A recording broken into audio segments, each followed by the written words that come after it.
Hello everyone, আসসালামু আলাইকুম। কেমন আছেন সবাই? আশা করি আল্লাহর রহমতে আপনারা সবাই ভালো আছেন। আজকের এই ভিডিওতে আমরা আপনাদেরকে দেখাবো কীভাবে আপনারা আপনাদের ফেসবুক পেজের পলিসি ইস্যু রিমুভ করবেন। এটা একদম সহজ একটি কাজ। আপনি চাইলে এখন থেকে নিজে নিজে আপনার ফেসবুক পেজের পলিসি ইস্যু রিমুভ করতে পারবেন।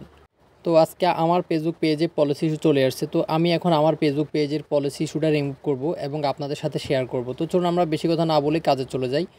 অলরাইট, আপনারা দেখতেই পাচ্ছেন আমরা ফেসবুকে চলে আসলাম। আসার পরে মনিটাইজেশনের উপরে ক্লিক করবেন। এরপর এখান থেকে ইনস্টিম অ্যাডের উপরে ক্লিক করবেন। ক্লিক করার পরে আপনারা দেখতে পারবেন আপনাদের পেজে কী সমস্যা। তো এখানে কন্টেন্ট মনিটাইজেশন পলিসি দেখাচ্ছে। তো আমি এখন চেক করব আসলে এই সমস্যাটা কেন আসছে আমার পেজে। তো আপনারা আমার সাথেই থাকেন। তো আমরা এখন দেখব আমাদেরকে কোনো মেসেজ দিয়েছে কিনা যে আমাদের পেজে কী কী সমস্যা হয়েছে। এরকম মেসেজ কিন্তু অনেক সময় ফেসবুক থেকে আসে। তো আপনাকে অবশ্যই সেটিংস প্রাইভেসির উপরে ক্লিক করার পর এখান থেকে হেল্প অ্যান্ড সাপোর্টটা চুজ করতে হবে। আপনারা সিম্পলি হেল্প অ্যান্ড সাপোর্টের উপর ক্লিক করবেন। এখান থেকে আপনাকে যে কাজটি করতে হবে সাপোর্ট ইনবক্স। আপনারা সিম্পলি সাপোর্ট ইনবক্সের উপর একটি ক্লিক করে দিবেন। এখানে আপনি দেখতে পারবেন আপনার ফেসবুক পেজে যদি কোনো সমস্যা হয়ে থাকে তাহলে ফেসবুক থেকে এখানে অ্যালার্ট চলে আসবে। তো আপনার সিম্পলি অ্যালার্টে ক্লিক করবেন। অ্যালার্টে আপনারা দেখতেই পাচ্ছেন আমার ফেসবুকে কোনো সমস্যা নাই। ওরা কিন্তু আমাকে কোনো মেসেজ দেয় নাই। এখানে নিচে সেটা হচ্ছে যে আমি কিছুদিন আগে ফেসবুক পেজের নাম চেঞ্জ করছি সেটাই। তো এটা তেমন কিছু না। তো আপনারা দেখতেই পাচ্ছেন আমার এখানে কিন্তু কোনো সমস্যা নেই। তো এখন আপনাকে যে কাজটি করতে হবে সেটা হচ্ছে যে আপনাকে অবশ্যই আপনাকে আরেকটি জিনিস চেক করতে হবে। সেটা হচ্ছে কি আমি আপনাদেরকে দেখাচ্ছি, আপনারা আমার সাথেই থাকেন। তো এখন আপনাকে আরেকটা কাজ করতে হবে। সেটা হচ্ছে যে আপনি এখান থেকে সি ড্যাশবোর্ডে চলে যাবেন। সি ড্যাশবোর্ডে যাওয়ার পরে আপনাকে অবশ্যই খেয়াল রাখতে হবে আপনার যদি ওল্ড কোনো ফেসবুক আইডি দিয়ে আপনার এই পেজটি খোলা হয় তাহলে অবশ্যই আপনি সেটা চেঞ্জ করে নেবেন। তো আপনারা এখান থেকে পেজ অ্যাক্সেস দেখতেই পাচ্ছেন, সিম্পলি পেজ অ্যাক্সেসের উপরে ক্লিক করে দিবেন। ক্লিক করার পরে আপনাকে অবশ্যই খেয়াল রাখতে হবে এখানে যদি আপনার অন্য কোনো আইডি থাকে, আপনার নতুন যদি কোনো আইডি থাকে তাহলে সেটা এখানে বসায় দিবেন। তো সেটা কীভাবে বসায় দিবেন সেটা আমি আপনাদেরকে দেখাচ্ছি। এখানে আপনার আইডিটার নাম লিখবেন। আইডিটার নাম লেখার পরে এখান থেকে আইডিটাকে আপনি ফুল অ্যাক্সেস দিয়ে দিবেন। আপনার অ্যাডমিন অ্যাক্সেস দিয়ে দিবেন। তো অ্যাডমিন অ্যাক্সেস কীভাবে দিবেন, এখান থেকে যদি আপনি অ্যালাউ করে দেন তাহলে কিন্তু আপনার এই ফেসবুক পেজের ফুল অ্যাক্সেস কিন্তু আপনার নতুন আইডিতে চলে যাবে। তো গাইস, আশা করি আপনারা বুঝতে পারছেন কীভাবে আপনারা আপনাদের ফেসবুক আইডির অ্যাডমিন চেঞ্জ করবেন।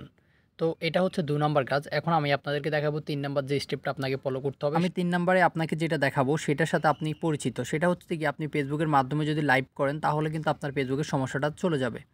এটা আপনারা সবাই জানেন। ফেসবুক থেকে যদি লাইভ করা হয় আপনার পেজটা জাস্ট আপনার পেজটা শো করবেন। তখন কিন্তু ফেসবুক মনে করে এটা কোনো একজন রিয়েল মানুষ চালাচ্ছে এবং সে প্রতিনিয়ত কষ্ট করে যাচ্ছে। তো যখনই আপনি এখান থেকে লাইভে যাবেন তখন কিন্তু আপনার এখান থেকে লাইভ ওপেন হবে না। তার কারণ হচ্ছে কি? তার কারণ হচ্ছে আপনার এখনও পেজটার বয়স ৬০ দিন হয় নাই। যখন আপনার এই পেজের বয়স ৬০ দিন ওভার হয়ে যাবে তখন কিন্তু অটোমেটিক আপনার লাইভ অপশন চালু হয়ে যাবে। তো অবশ্যই আপনারা ৮ মিনিট থেকে ৯ মিনিট একটা লাইভ করে নেবেন প্রতিদিন। ১০ দিন আপনারা যদি ৮ মিনিট থেকে ৯ মিনিট লাইভ করেন তাহলে কিন্তু আপনার পেজে যত সমস্যা থাকুক, যত বড় সমস্যা থাকুক সব কিন্তু ফেসবুক নিজেই আপনার পেজের সব সমস্যা রিমুভ করে দিবে। আপনাদেরকে একটাই রিকোয়েস্ট করব, আমার ভিডিওটা যদি আপনার কাছে ভালো লাগে তাহলে আমাদের চ্যানেলটি সাবস্ক্রাইব করে আমাদের পাশেই থাকবেন। কারণ আমরা প্রতিনিয়ত এই চ্যানেলে ফেসবুক রিলেটেড নিত্য নতুন হেল্পফুল ভিডিও আপলোড করে থাকি। তো আপনারা দেখতেই পাচ্ছেন আমরা এখন আপনাদেরকে ৪ নাম্বার স্টেপটা দেখাবো এবং এটা সবচেয়ে ইম্পর্টেন্ট যে স্টেপটা সেটা আপনাকে অবশ্যই এটা মনোযোগ সহকারে দেখতে হবে। এখন আপনাকে যে কাজটি করতে হবে আপনি সেটিংসে চলে যাবেন। সেটিংসে যাওয়ার পরে ফেসবুকের কাছে একটা রিপোর্ট করবেন। আপনাকে আমি যে ৩টা স্টেপ দেখাইলাম এই ৩টা স্টেপ যদি কোনো কাজে না আসে তাহলে অবশ্যই তাকে রিপোর্ট করে দিবেন যে আমার এই সমস্যা, এটা সমাধান করো। তো এখন ফেসবুকের কাছে রিপোর্ট কীভাবে করতে হবে সেটা আমি আপনাদেরকে দেখাচ্ছি, আপনারা আমার সাথেই থাকেন। গাইস, আপনাকে এখান থেকে যে কাজটি করতে হবে রিপোর্টে প্রবলেমে ক্লিক করার পরে এখান থেকে কন্টিনিউতে ক্লিক করবেন। কন্টিনিউতে ক্লিক করার পরে এখন আপনাকে যে কাজটি করতে হবে আপনি প্রথমে একটি মেসেজ সাজায় নেবেন সুন্দরভাবে যে ডিয়ার ফেসবুক টিম, আমার ফেসবুক আমি প্রতিনিয়ত ভিডিও আপলোড করি কিন্তু আমার ফেসবুক পেজে এই সমস্যা, প্লিজ এটাই সমাধান করো।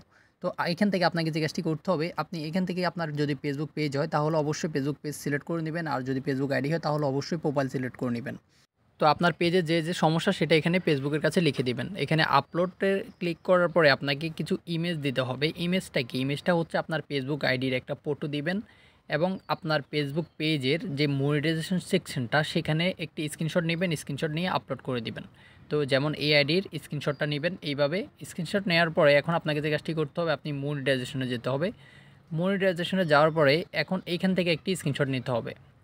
এখান থেকে স্ক্রিনশট নেওয়ার পরে ইনস্টিমে অ্যাডে ক্লিক করার পরে এখান থেকে আরেকটা স্ক্রিনশট নিতে হবে। মোট 3টা স্ক্রিনশট ফেসবুকের কাছে আপনাকে দিতে হবে। দেওয়ার পরে তখন আপনার পেজটা তারা ২৪ ঘন্টা হোক ৭২ ঘন্টা হোক যতক্ষণে সময় লাগুক সেটা যদি আপনার পেজে কোনো সমস্যা না থাকে তাহলে ইজিতেই ঠিক করে দিবে। দেখা হচ্ছে পরবর্তী ভিডিওতে। আল্লাহ হাফেজ, আসসালামু আলাইকুম।